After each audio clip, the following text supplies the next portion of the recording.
For this video, we're going to talk about WLAN configuration. What is in this topic? The objective of this to implement WLAN using a wireless router and WLC. The topic titles are the remote site WLAN configuration, configure WLAN to support a remote site, configure a basic WLAN on the WLC, configure a WLC LAN to use the management interface, and WPA to PSK authentication. The next topic is to configure WPA to enterprise WLAN on WLC. Configure WLC to use the WLAN interface on the HTTP server and WPA to enterprise authentication.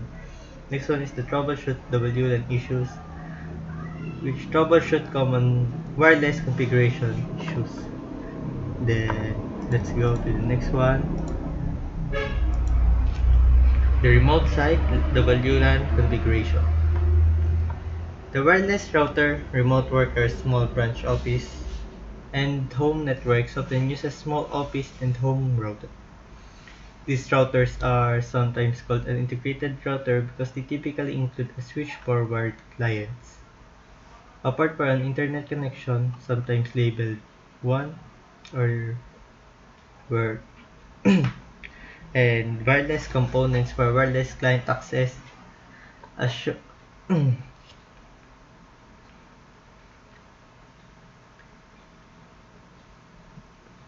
These wireless routers typically provide WLAN security, DHCP services, integrated name address, translation, NAT, quality of the service or QoS, as well as a variety of other features. The feature set will vary based on the router model. Then, look into the wireless router. Most wireless routers are ready for service out of the box. They are pre-configured to be connected to the network and provide services. For example, the wireless router uses DHCP to automatically provide addressing information to connected device. However, wireless router default IP addresses, usernames, and passwords that can easily be found on the internet. Just enter the search phrase default wireless router IP address or default wireless router passwords to see a listing of many websites that provide this information. For example, username and password for the wireless router in the picture is admin. Therefore, your first priority should be to change this default for security reasons. To gain access to the wireless router's configuration GUI, open a web browser. In the address field, enter the default IP address for your wireless router. Default IP address can be found in the documentation that came with the wireless router, or you can search the internet. The picture shows the IPv4 address, which is the 192.168.0.1, which is the common default for many manufacturers. Then let's go to the basic network setup. It includes the following steps. Log into the router from a web browser. Then the second one is change default administrative password or the admin password. Then log in the new admin password. Then change default DHCP IPv4 addresses. Then renew the IP address. And lastly, log into the router with the new IP address. Then let's go to configure a wireless mesh network.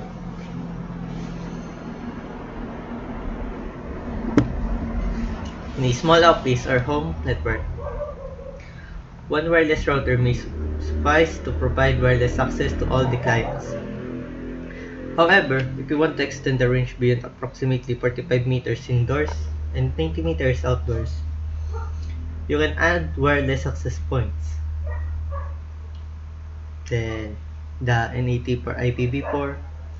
On wireless router, if you look for a page like the status page shown, you will find the IPv4 addressing information the router uses to send data to the internet.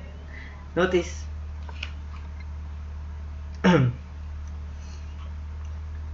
some ISPs use private addressing to connect to customer devices. However, eventually, your traffic will leave the provider's network and be routed on the internet.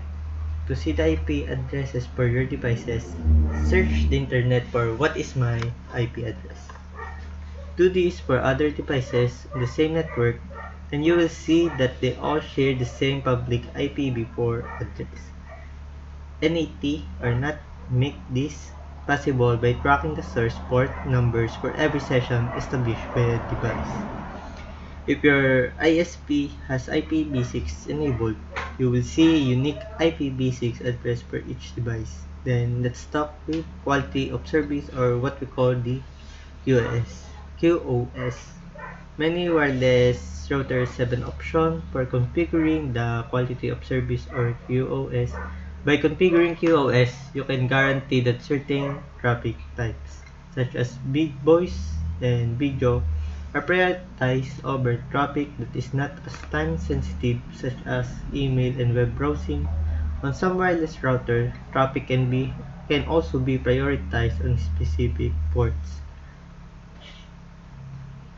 Then, port forwarding.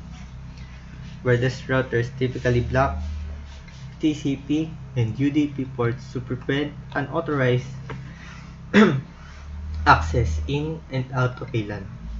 However, there are situations when specific ports must be opened so that certain programs and applications can communicate with devices on different networks.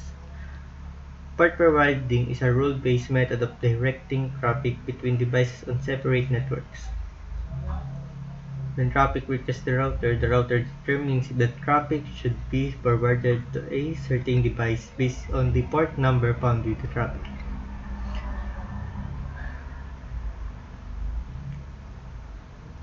Then, let's go to the next subtopic, which is the configure a basic WLAN on WLC.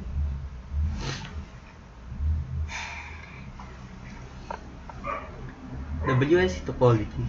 The topology and addressing scheme used for the videos in this topic, as the access point is controlled based access point as opposed to an autonomous access point. Recall that controller-based APs require no initial configuration and are often called lightweight APs or LAPs. LAPs use the Lightweight Access Point Protocol, or LWAPP, to communicate with the WLAN controller. WLC controller-based APs are useful in situations where many APs are required in the network. As more APs are added, each AP is automatically configured and managed by WLC. Then, log into the WLC. Configuring a wireless LAN controller or WLC is not that much different from configuring a wireless router. The big difference is that WLC controls APs and provides more services and management capabilities, many of which are beyond the scope of this module. The network summary page is a dashboard that provides a quick overview of the number of configured wireless networks, associated access points or APs, and active clients. You can also see the number of rogue access points and clients. Then view access point information. To view AP system information and performance, the AP is using then the advanced settings. Most WLC will come some basic settings and menus that users can quickly access to implement a variety of common configuration. However, as a network administrator, you will typically access the advanced settings. Then for the Cisco 3504 wireless controller, then click the advanced in the upper right hand corner to access the advanced summary page. Then configure a WLAN. Wireless LAN controllers have ports and interfaces. Ports are the sockets for the physical connections to the wired network. They resemble switch ports. Interfaces are virtual. They are created in software and are very similar for VLAN interfaces. In fact, each interface that will carry traffic from WLAN is configured on the WLC as a different VLAN.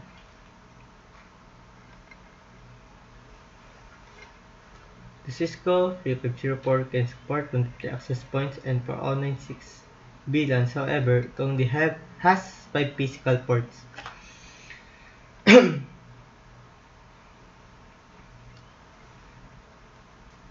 This means that each physical port can support many APs and WLANs.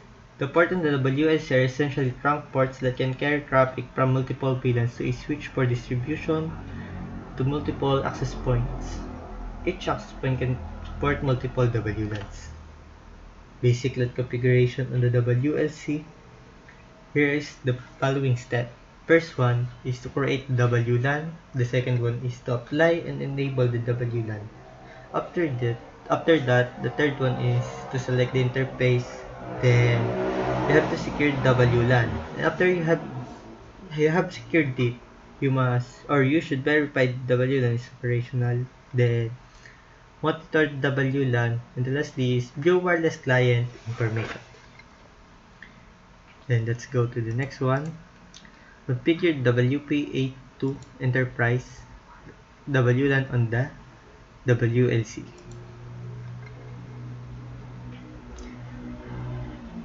SNMP and radius.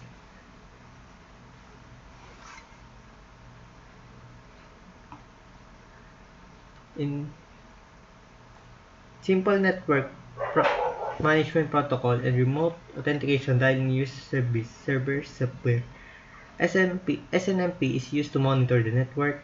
Then the network administrator wants the WLC to forward all SNMP log messages called drops to the SNMP server.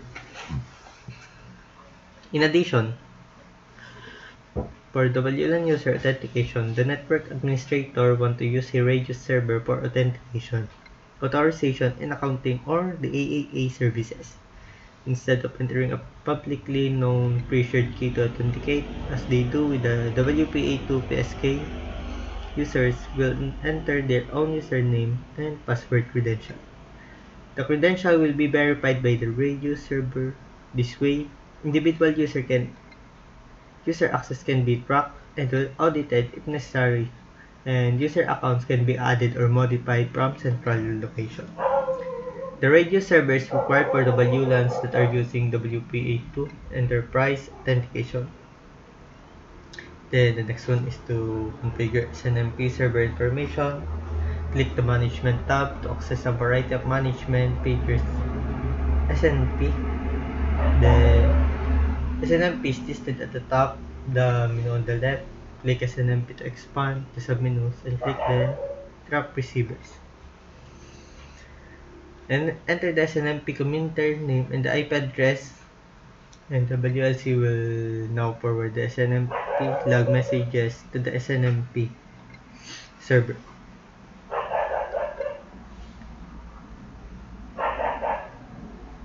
Then the topology with VLAN 5 addressing. Each WLAN configured on WLC needs its own virtual interface.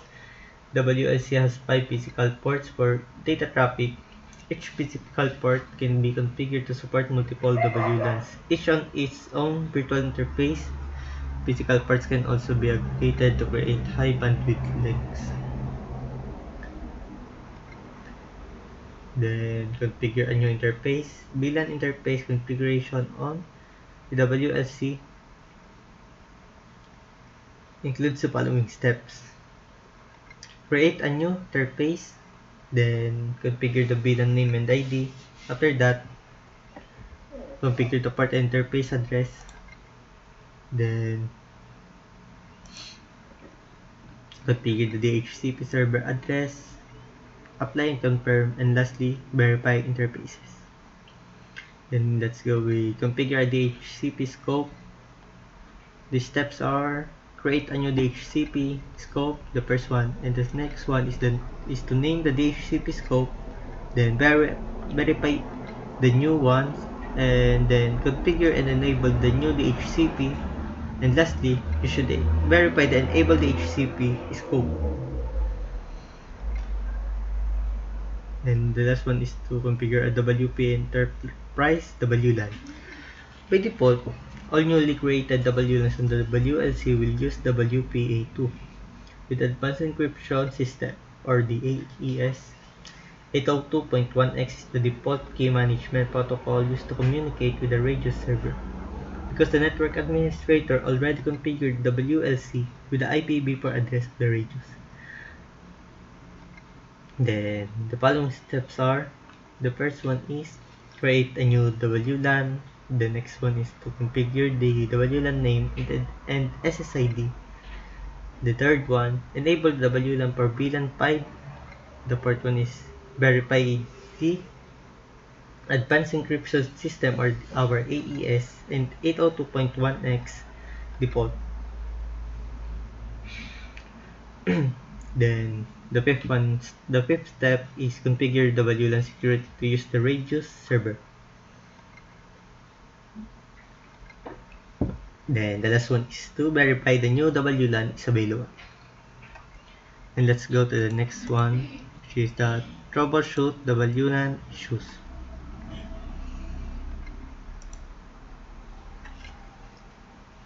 Troubleshooting approaches. In the previous topic, we learned about WLAN configuration, and now we will discuss about troubleshooting WLAN issues. Network problems can be simple or complex, and can result from combination of hardware, software, and connectivity issues. Technicians must be able to analyze, or you should determine the problem and what the causes of the error before they can resolve the network issue. So the technician should know everything what's happening for them to be able to resolve the problem. This process is called troubleshooting. Troubleshooting any sort of network problem should follow a systematic approach. A common and efficient troubleshooting methodology is based on scientific method and can be broken into the 6 main steps. The person is identified the problem. In this step, the troubleshooting process is to identify the problem. While tools can be used in these steps, conversation with the user is often very helpful. The next step is to establish a theory of probable causes. After you have talked to the user and identified the problem, you can try and establish a theory of probable causes. This step often yields more than a few probable causes to the problem. The next step is to test the theory to determine the cause. The fourth one is to establish a plan of action to resolve the problem and implement the solution. The fifth one is to verify full system functionality and implement preventive measures. And the last one is to document findings, actions, and outcome. To assess the problem, determine how many devices in the network are experiencing the problem. If there is a problem with one device on the network, start the troubleshooting process at that device. If there is a problem with all devices on the network, start the troubleshooting process at the device where all other devices are connected. You should develop a logical and consistent method for diagnosing network problems by eliminating one problem at a time. So multitasking is not recommendable. So let's go to wireless client not connecting. When troubleshooting a WLAN, a process of elimination is recommended. If there is no connectivity, confirm the first one is to check or confirm the network configuration of the PC using the ipconfig command in the CMD or command prompt. Verify that the PC has received an IP address via DHCP or is configured with static IP address. And the next one is to confirm that the device can connect to the wired network. Connect device to wired LAN and ping a known IP address. So you should have to ping the other devices connected to your VLAN, and when it replies maybe, you can confirm that it is connected. And the third one, if necessary, reload the drivers as appropriate for the client. It may be necessary to try a different wireless NIC. If the wireless NIC of the client is working, check the security mode and encryption settings on the client. If the security settings do not match, the client cannot gain access to the WLAN. If the PC is operational but the wireless connection is performing poorly, check how far is the PC from the AP, check the channel settings on the wireless clients, then check for the presence of other devices in the area may be interfering with the 2.4 GHz band. Then next one is ensure that all devices are actually in place. Then finally, inspect link between cable devices looking for bad connectors or damaged missing cables. Troubleshooting when the network is slow. To optimize and increase the bandwidth, you may upgrade your wireless client or split the traffic. The easiest way to improve wireless performance is to split wireless traffic between the 2.4 GHz band and the 5 GHz band. Therefore, 802.11n or better can use the two bands as two separate wireless networks to help manage the traffic. Then, to improve the range of wireless network, ensure the wireless router or AP location is free of obstructions such as furniture, speakers, and tall appliances.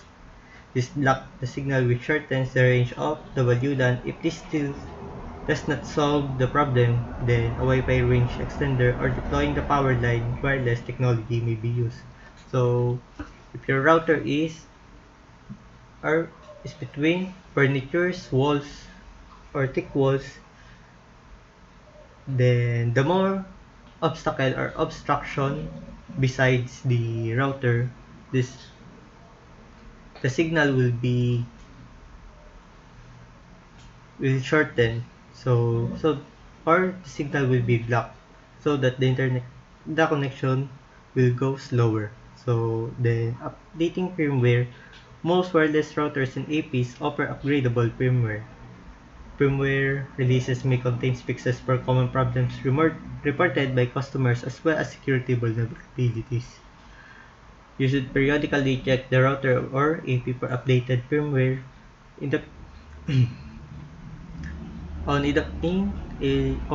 WLC, there will most likely be the ability to upgrade the firmware on all APs that the WLC controls. Then users will be connected from the WLAN internet until the upgrade finishes. The wireless router may need to reboot several times before the normal network operations are restored. And then that concludes our chapter 13.